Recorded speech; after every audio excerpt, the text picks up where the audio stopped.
Julie from stampinjulie.com, and today we're going to make a little notebook for a friend, and we're going to decorate these little 5x3 memo books and make a gift. So let's get started. We're going to start with the Just Believe stamp set. I have a piece of black cardstock that measures 3 by 5 inches to fit the front of our notebook, and I'm going to use this flower grassy stamp, large stamp, to cover the front of our notebook in a chalkboard look type thing. We want to make sure that that we stamp off the bottom just a little bit so that the whole bottom is covered, and we get the full image there. And then we're going to ink it up again, and this time we're going to bring it down a little and stamp again. And if you want to add some more, you can add some more there or there. Okay, now we're going to take our Some Things Have to Be Believed to Be Seen. It's a stamp from the same set, and we're going to stamp that right here. Now this would be a good place for Stamp-A-Majig, but I'm just going to eyeball it for right now. Alright, there we go.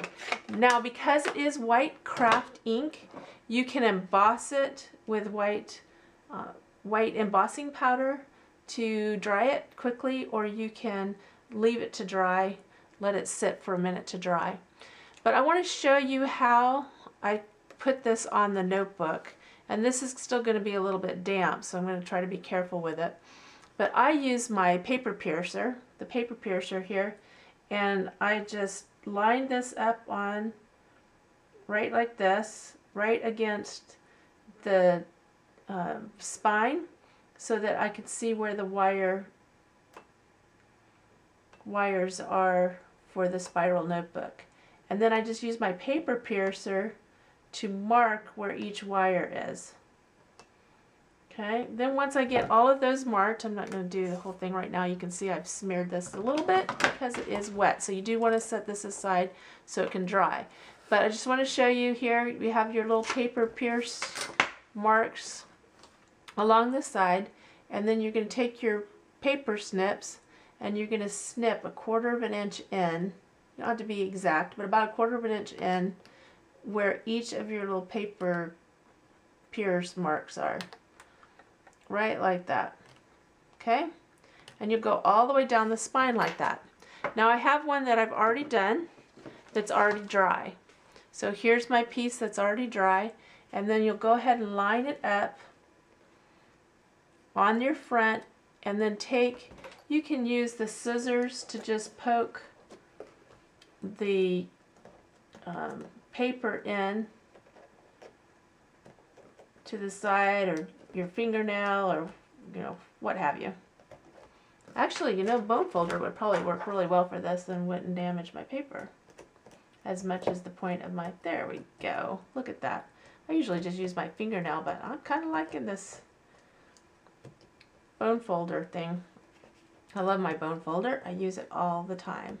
So you can see that once you get that all tucked in to the wire, it's ready to go. And then come back in with some adhesive and just cover the front of your notebook with adhesive.